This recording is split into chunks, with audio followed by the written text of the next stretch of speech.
saludo para los pregoneros con todo mi corazón.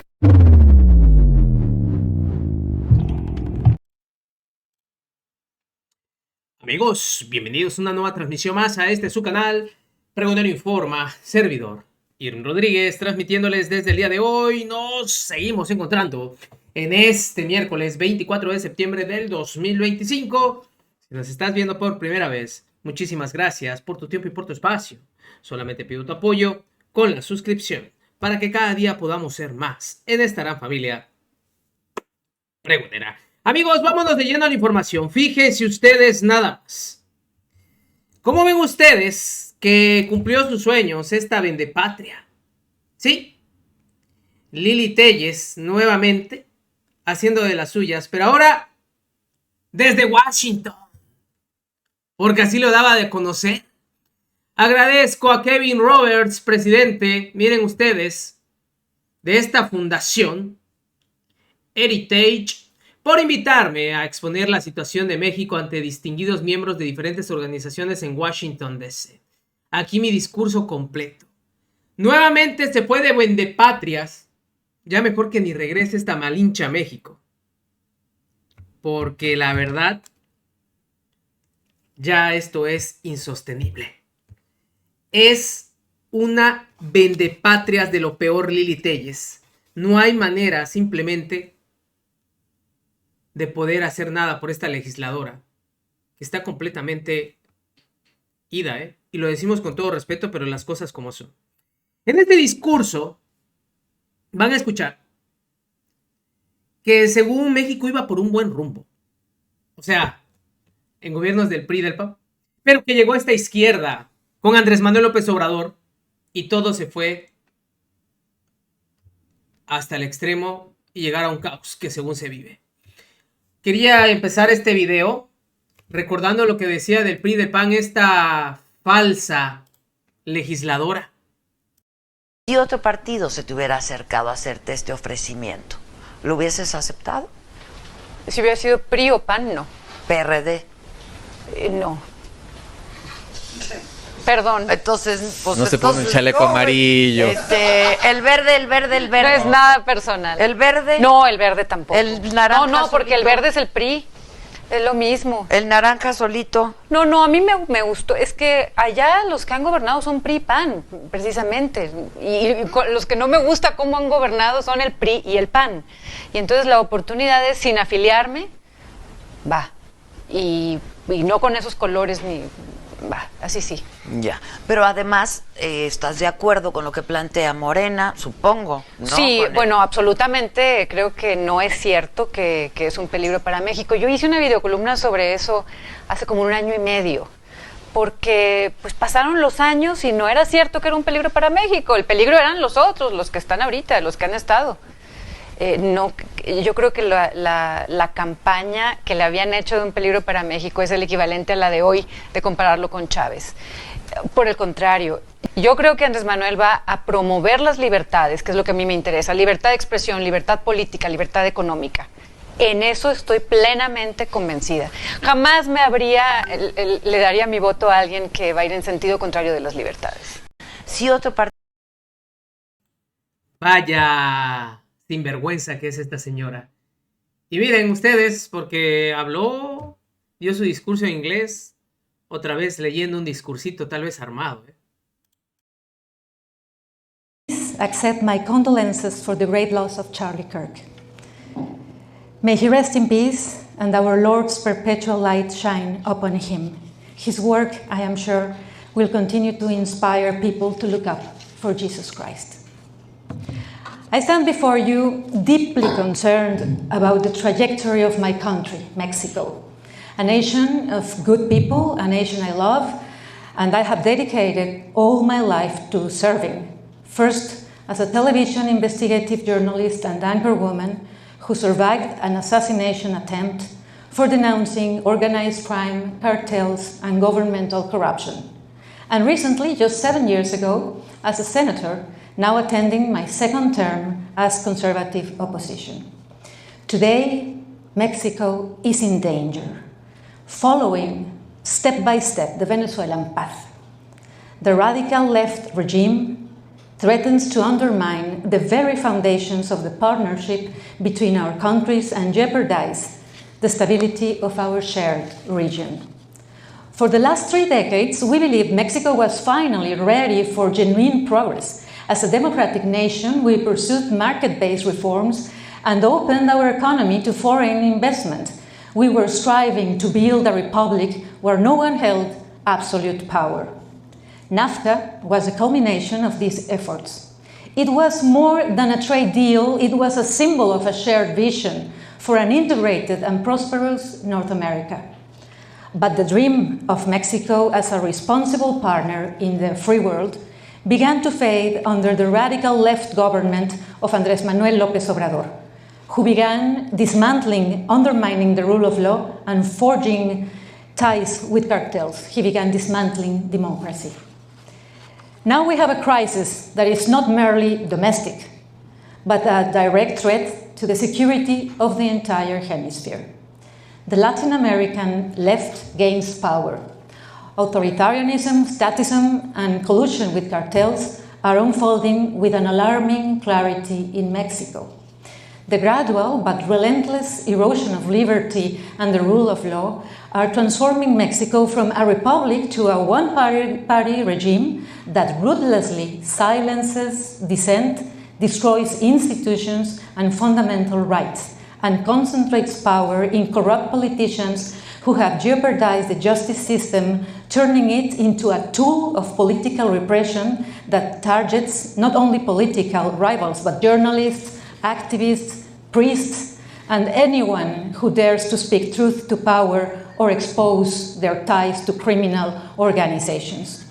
This is not a matter of isolated incidents. President Claudia Sheinbaum leads an active and deliberate destruction of democratic institutions. She displaced, with an illegitimate majority of Congress, the most experienced and independent judges from the top of the Supreme Court to the lower courts, replacing them with loyalists and cronies appointed through fraudulent elections with appallingly low voter turnout. The result is a judiciary that is no longer impartial, objective, and committed to upholding the rule of law, but somewhat beholden to the ruling party, a puppet court to serve the president as an autocrat, not to serve the people. The new judiciary got into power violating the Constitution, just like it happened in Venezuela. Just like it. It is not an exaggeration to say that Mexico no longer possesses a genuinely independent judiciary. The situation may worsen in the months ahead. The President will pursue further reforms, including a deeply concerning electoral overhaul to increase government interference and make it far easier to commit fraud, ensuring her party's perpetual and ending fair and competitive elections. Morena Party is full woke ideology. It's illegal in Mexico to say that a man is a man even under women's clothes and makeup. If you say so, you get fined and kicked out of politics. Children are indoctrinated in the woke ideology, forcing them to study with the books published by the government. They have to learn about the left ideology as the best political and economical system. It is also prohibited to mention God in schools, in classrooms. You cannot mention the word God. This insidious rise of authoritarianism is linked to another troubling trend: the relentless and often reckless expansion of the state into all spheres of economical and social life. The government supports central planning, has a deep suspicion of free markets, and undermines private enterprise. Statism is at the core of the regime. The government has restricted private investment in key sectors such as energy, effectively taking industries under the state's control with its corrupt and inept bureaucrats. Perhaps the most alarming aspect of this statism is the growing role of the military in Mexico's economy. Rather than focusing on the urgent task of defending our nation from cartels, the military manage ports, airports, custom facilities, and other sectors like construction, transportation, and a wide array of commercial activities. And this brings me to the third and most alarming aspect of the new Morena regime: the alliance between the government and the cartels, a systematic and deliberate strategy to consolidate power through violence, intimidation, and the manipulation of the rule of law. Listen to this. Each day in Mexico, 10 women are assassinated. Each day in Mexico. This has been for years now. Mexican mothers mourn. Mexican mothers, we all live in fear throughout our country. And let me be crystal clear. The cartels are embedded in the political system, exercising enormous influence over elections, laws, and territory. Just 2 weeks ago, a major scandal was exposed involving 2 higher-ranked members of the Mexican Navy, nephews of the Navy Secretary. They were leading an international fuel smuggling and theft crime organization in collusion with a designated terrorist cartel. Moreover, the cartels actively participate in the elections. They have financed campaigns from the leftist ruling party, they have kidnapped opposition members, and in the 2024 election, 40 candidates were assassinated. 40 candidates. At least 4 governors are now facing credible accusations of collaborating with the cartels, and even the leader of Morena in the Senate is linked with a cartel. He sits just a few meters from me. In fact, López Obrador, presidential office chief, had a bank laundering money for a cartel to buy chemicals in China to produce fentanyl in Mexico, and Sheinbaum will not proceed against him. The lines between government and organized crime have blurred, and cartels operate with impunity and terror. In this increasingly blear landscape, there was one moment of clarity, a game changer that at least partially shifted the dynamics: the new policy from President Donald Trump toward Latin America. President Trump, unlike many others in Washington Biden's administration, recognized the gravity of the situation in Mexico and understood the dangers posed by the cartels, not only as the main culprits behind flooding the United States with fentanyl, but also as a destabilizing force threatening the security of the entire hemisphere. He took a bold and decisive step, designating the Mexican drug cartels as terrorist organizations. I have tried 3 times to pass a bill at the Senate to designate cartels as terrorists, 3 times from years ago. But López Obrador and Claudia Sheinbaum ordered the Morena senators to vote against it. Why? Because they are narco-politicians. Trump's decision sent a clear message to the Mexican establishment, exposing the complicity of members of the Mexican government and forcing the new administration to take at least some steps to combat cartels. This pressure from the United States had some results: the extradition of dozens of drug lords to the United States, and finally accepting the United States intelligence capabilities in Mexico to go after these organizations. It seems to be a great result, but far from it. These are just baby steps in such an enormous criminal context that's known as a narco state. I firmly believe that millions of Mexicans welcome and value the United States support in the fight against these narco-terrorists. Without this assistance, we would remain at the mercy of a Mexican government that already had turned its back on its own people. However, allow me to be somewhat skeptical. I do not think these measures will be enough to fundamentally halt Mexico's downward drift. The underlying problems, authoritarianism, statism, corruption, and collusion with cartels, remain deeply entrenched in Claudia Sheinbaum's regime. She is just the continuity of López Obrador. The López Obrador era is not finished yet. Claudia Sheinbaum is his puppet, and even more, she is happy to do as he says.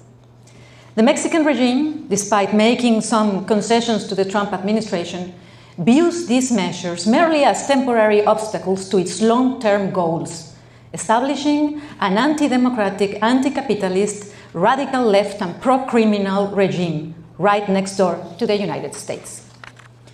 This is why it's so crucial that in the incoming US-MCA negotiations, democracy and rule of law are incorporated as non-negotiable commitment from Mexico. Claudia Sheinbaum must understand that being part of North America's economic community comes with the responsibility to permanently ensure hemispheric security, actively defend democracy, and promote a competitive capitalist system. We conservatives on both sides of the border must work together to ensure that our shared values are protected.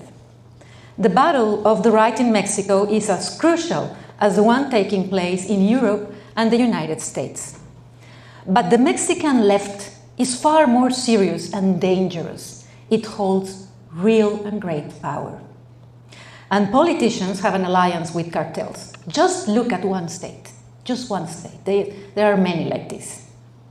Let's take Sinaloa, for example. The whole state is run by narcos.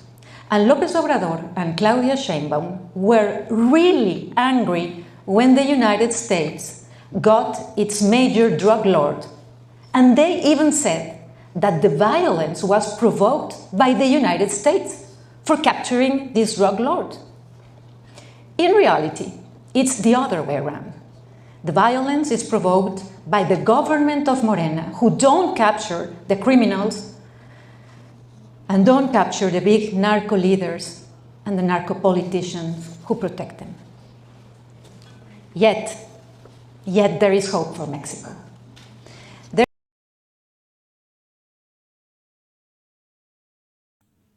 No lo puedo creer, no doy crédito a toda la sarta de cagas que dijo esta senadora. Se fue en contra de la presidenta, del gobierno entero, de la marina, de nuestras fuerzas. Esta es una vendepatria hecha y derecha. Que no regrese a México. La Malinche. Se fue a Washington. Que se quede ahí mejor. Nos vemos, que sigan pasando un excelente día. Servidor Ken Rodríguez, transmitiéndoles desde su canal. Recuerden, la información está ahí. Y depende de todos nosotros. Pregonarla. Nos vemos en una siguiente emisión.